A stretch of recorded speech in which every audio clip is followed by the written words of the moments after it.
One of the biggest issues any developing country has to deal with is that related to corruption, and especially those for countries in Asia where a bribe might not be considered a bribe.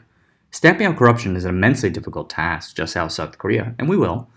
But one of the few countries that was able to do so was Hong Kong, with much of the work credited to one agency, the Independent Commission Against Corruption.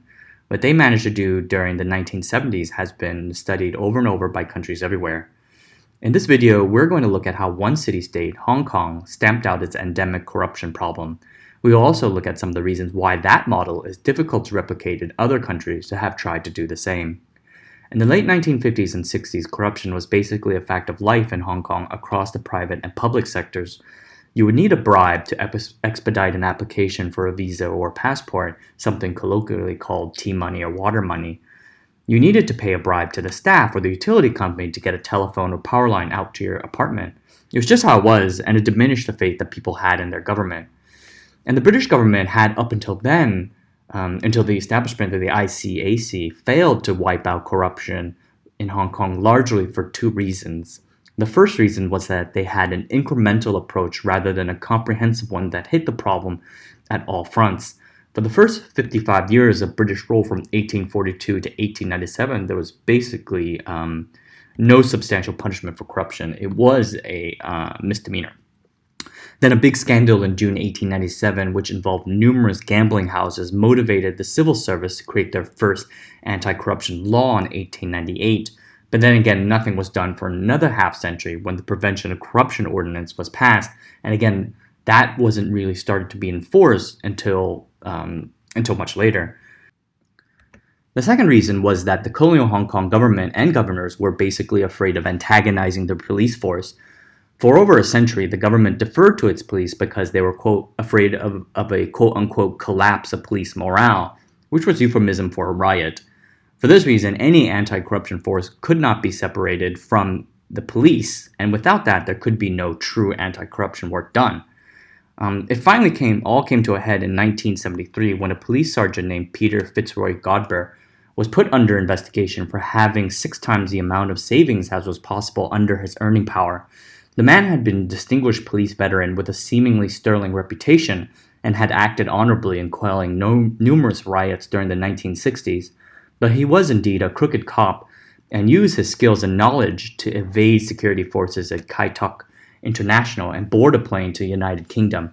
An uproar naturally followed, and the government was seen as being unresponsive, the society was being immensely unequal, living conditions terrible for ordinary people, which sounds familiar, but it eventually did turn out to be the straw that broke the camel's back and would finally force the colonial government to relook at its anti-corruption efforts from top to bottom.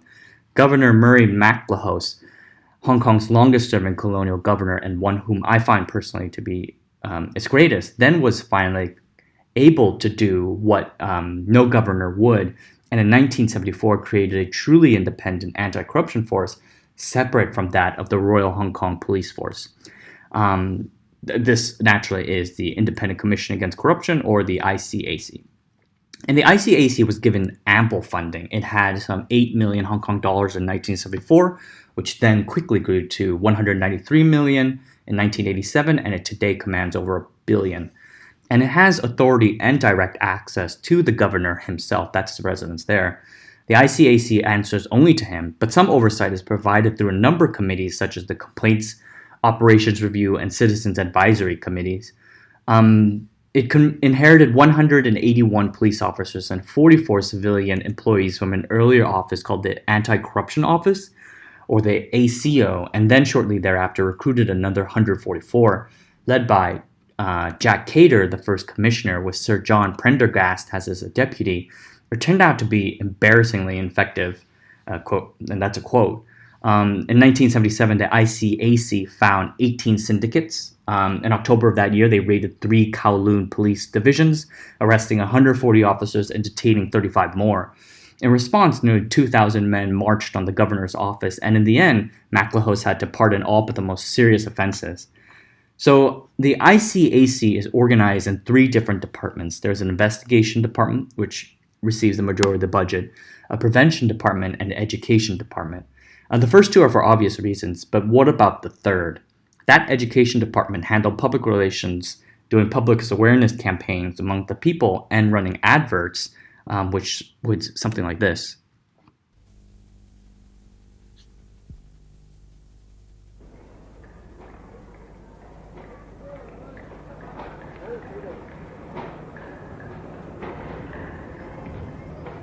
我日捱夜捱揾兩餐，你仲喺乞衣兜度揦飯食？我要親自去廉政處告你，我要親自去。舉報貪污，請親身到廉政公署分署。The ICAC's organization and powers were modeled after the learnings of a study team sent to Singapore and Ceylon, now Sri Lanka, other former British colonies that had battled corruption. Singapore's experiences with the ruling People's Action Party's phenomenally successful battle against corruption especially contributed a great deal, with the essential philosophy of changing the public perception of corruption to being a high-risk, low-reward activity. This was the reason for which they had this education department. You wanted to get this sense of moral outrage, sort of like the Chicago Throw the Rascals Out movements during the gangster years.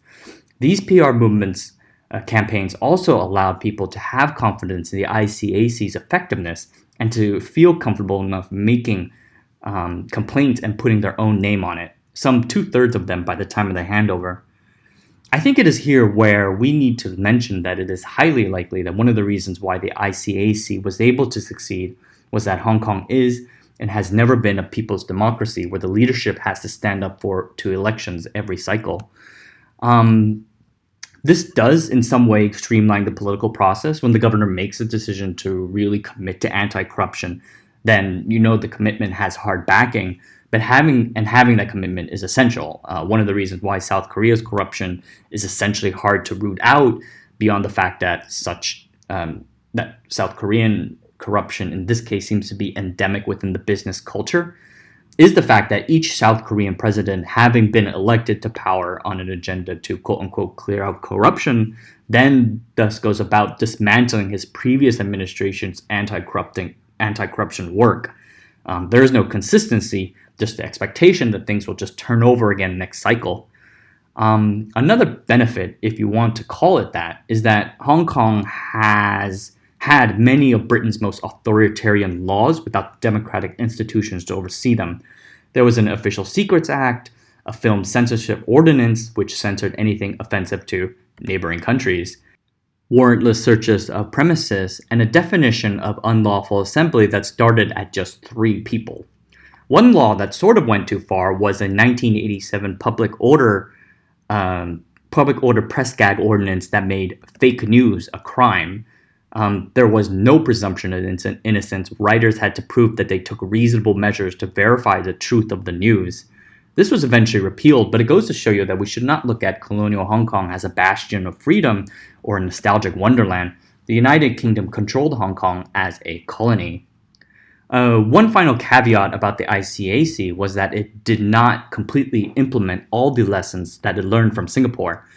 The Singaporeans emphasized not only rooting out corruption, but also removing the opportunity for it to happen in the first place. And what Singapore did that most countries would not do is eventually take steps to raise the salaries for bureaucrats to being amongst the highest in the world. Hong Kong's ICAC focused a lot on enforcement, but sometimes did not address the core issue. Why was the corruption happening? For example, let's take driver's license. It would take a year for domestic residents to get their driver's license. And this is where a bribe would help. And the ICAC discovered corruption to issue license speedily but fraudulently, and it recommended legislation to punish and curtail the issue, but it did not actually recommend or try to push through a way to change the way the bureaucracy worked to process the license faster. So if anything, this was where the ICAC failed, but it's a failure a lot of other countries can deal with.